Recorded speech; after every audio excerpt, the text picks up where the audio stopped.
Good morning, world. Generally, when we talk about mental health and mental illness, the focus is usually on the identified patient, the person with the diagnosis. But there's also another person or a group of people who are equally important in the picture, who are not getting the attention that they deserve. And those people or that person would be the caregivers or the patient or client's support network. Those are the loved ones, the friends, the family members who are there, who take care of the person and to various degrees. Maybe the person's illness is so severe that they need a more involved caretaker, or maybe the person's illness is so well managed that they don't need a caretaker per se, but they need maybe friends and family who check in on them, who look out for them, who help them remember, who do various things to help them manage their illness. But those people, just like the identified patient, just like the person with the diagnosis, do need certain things to help them function at their best, both as individuals and as part of the support network for a person suffering from a mental illness.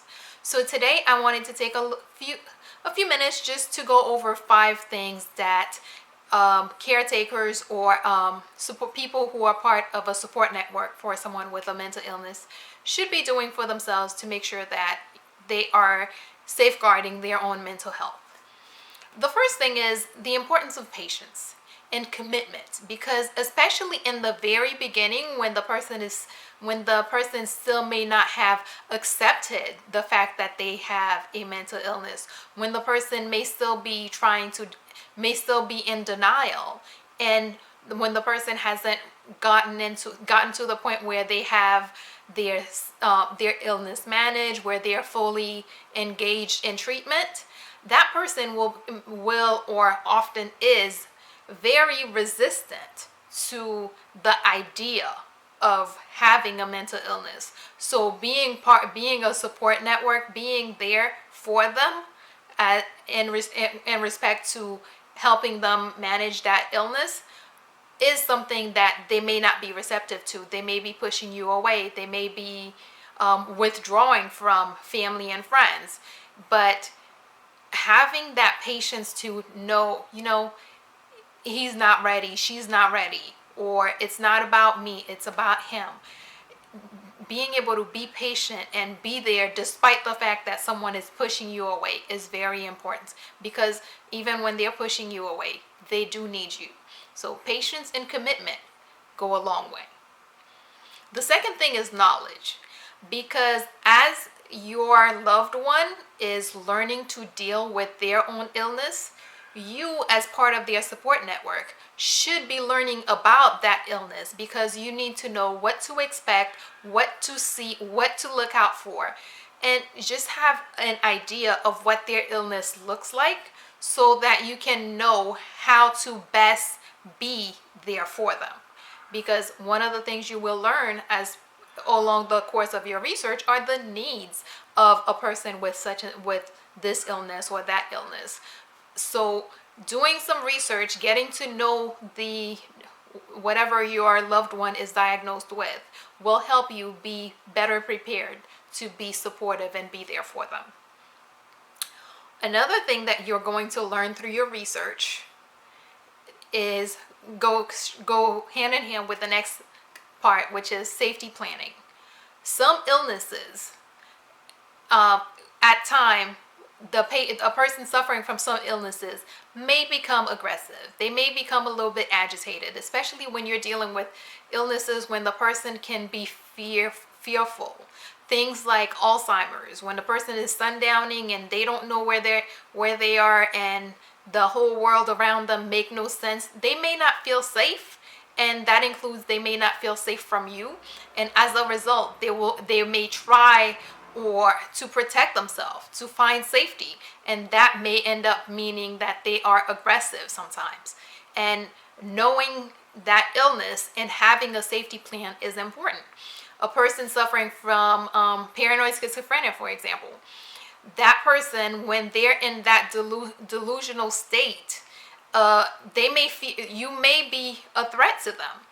And knowing their disease, knowing their symptoms, knowing their behaviors will help you plan accordingly, so that you have a safety plan to know that when I see this particular thing happening, this is what I need to do to ensure that I am safe, to ensure that I keep my loved one safe. So having a safety plan is very important, because when the person is in, when the disease is acting out, the person may not be in control of what they're doing. They may not be in control of what will happen. You may not be to them the loved one that you know you are. They may love you when they're in there, when things are calmer, but in that delusional state, in that state where they are so scared of not knowing what's going on, they may not recognize you as a loved one, and therefore you may need to protect yourself. That's why a safety plan is very important. The other part is being able to separate the person from the condition, and separate your feelings from the condition. Because a person in a psychotic state, for example, may say things, they may do things that they don't necessarily mean when they are in their normal state. But when the disease is acting out, they may do certain things that are not, the nice things that a loving husband would do. Or they may say things that the nice, loving husband would not do. And you need to be able to separate that state of the illness acting out from the person. Because when everything calms down and your real husband comes back, and you need to be able to kind of get over what he said, or not take what he said personally when he was in a delusional state, when his illness was manifesting.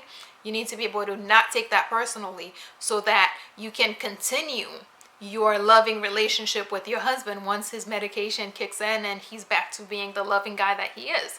So learn to separate the condition from the person, and of course not take it personally, because when the person is in a state is pretty much controlled by the disease, you can't take that personally. You have to remember that it's the disease and not the person, and not relationship, and it's not about you, it's about what's going on at the moment. It has nothing to do with you, and you have to be able to not take it personally.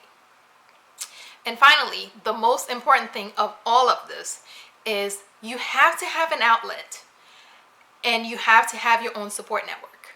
You need to be able to take care of yourself, to be able to engage in life-affirming activities, just fun things to relax and just let go. Fun things to just, even for a moment, help you forget about the stressors of your life. Things to just being able to debrief, let it go, and just let loose and whatever, have fun. You have to have that, because if you don't, it's going to get over time. The stress that you're experiencing just keeps piling on, and over time you get to where you can't take it anymore. At that point, not only are you no longer effective as a support for the person that you want to be there for, you may not be effective in your own life. You may not be able to do the things that you actually need to do for yourself. So if you are going to be part of a support network, if you're going to be a caregiver for something, one of the most important things you have to remember is that I don't know how else to say this, you just have to take care of yourself. You have to have an outlet. It could be just regular time with your friends. It could be time with your kids when you're having fun. It could be going to the gym a few times a week. It could also be, for a lot of people, it helps being part of caregiver networks, or support groups for caregivers or family members of people dealing with different illnesses. Because one benefit of support groups is the fact that everyone in the group usually have or is going through the same or similar things to what you're experiencing. So a lot of time in support groups, you're able to not only share experiences, but also share resources. If one person in the group is experiencing, okay, my son is getting agitated and this is what he's doing, someone else in the group may be able to share, okay, my son was doing this and this is how I was able to help. So you can learn from each other as much as well as provide that support for each other. So that's one of the benefits of support groups, but it doesn't have to be a support group. It could be anything that you can do just to be able to get that release for yourself. All right, so let's just go over them right quick. First is patience and commitment, because when they're pushing you away, that doesn't mean they need you. They probably need you even more when they're pushing you away. Second is knowledge, because you need to understand what it is that you're going through, what to expect and what you can do. Then is safety planning. In case there are going to be times when the person may be acting out of character, if you need to be able to safeguard your own safety and maybe even theirs. So safety planning is very important. Of course, being able to separate the person or from the condition, when knowing that when the disease is manifesting, your loved one, your husband, your mother, your child may be doing or saying things that are out of character, and you need to be able to know that it's not about you, it's the disease acting up. This is not really what they think, this is not how they feel. It's just pretty much the disease manifesting, so that when your loved one is back to their normal self, you're not carrying those negative things that were said or done into your future, into the quiet phase of your relationship. So being able to just kind of keep the disease separate from the person when things are at their calm. And of course, most important is being able to have an outlet, have a support system. You cannot be helpful to someone if you yourself are breaking down. So having a support system, having an outlet that allows you to release everything that you're taking in, to release and just partake in life affirming activities, just let go. Because if you just keep piling it on, eventually you will break, and we don't want you to break. Make sure you're releasing, working out, hanging out with other people, a support group. A lot of people like the support groups because you're dealing with people who are dealing with similar issues, and you can not only are you able to relate to them, sometimes you can learn from each other. You may be experiencing one problem with your loved one that someone else in the group already went through, and they may be able to provide tips on what they did to make it work. So a support group can be helpful, but if you don't have access to one, or you don't want to take part in a support group, at least just make sure you have ways that you are letting go, that you are releasing the stress that you're taking in. All right, so that's all we have for today. Please make sure that you continue taking care of yourself. All right, good morning, world. Have a great day.